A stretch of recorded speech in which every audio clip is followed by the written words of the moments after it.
ସୁନ୍ଦର ଭାବେ ଗଢ଼ିବା ପାଇଁ ଆମର ଯେଉଁ ଯୁବ ସମାଜ ଅଛି ତାଙ୍କୁ ଆମେ ଦିଗ୍ଦର୍ଶନ ଦେବାର ଅଛି। ପ୍ରତ୍ୟେକ ନବବର୍ଷରେ ଆମେ କିଛି ନା କିଛି ପାଳନ କରୁ, ଆମେ କିଛି ମନ୍ଦିରକୁ ଯାଉ, ଶୁଭ ମନାସୁ।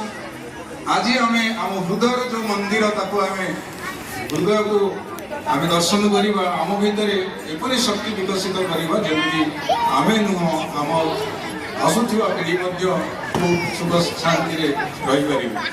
ତେଣୁକରି ଏହି ରାଷ୍ଟ୍ରୀୟ ନବବର୍ଷ ପାଳନ କରିବା ପାଇଁ ଆମେ କିଛି ନ କରିପାରିଲେ ମଧ୍ୟ ଯେମିତି ଆମେ ଇଂରାଜୀ ନବବର୍ଷରେ ପ୍ରସ୍ତୁତି ହଉ, ଗୋଟିଏ ଦିନ ପୂର୍ବରୁ ଆମେ ଆମ ଘର ସଫା କରିପାରିବା, ଆମ ଘରକୁ ଗୋବରରେ ଲିପା ପୋଛା କରିପାରିବା, ଗୋଟିଏ ଶୁଭ କଳସ ବସେଇବା।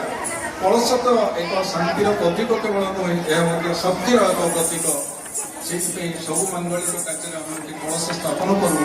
ଏହା ଏକ ପଜିଟିଭ ଏନର୍ଜି, ଯୁକ୍ତାତ୍ମକ ଶକ୍ତିକି ଆକର୍ଷିତ କରିଥାଏ। ଘରୁ ପାଦ କାଢ଼ିଲେ ଆମେ କଳସ ଦର୍ଶନ କରି ଯାଉ।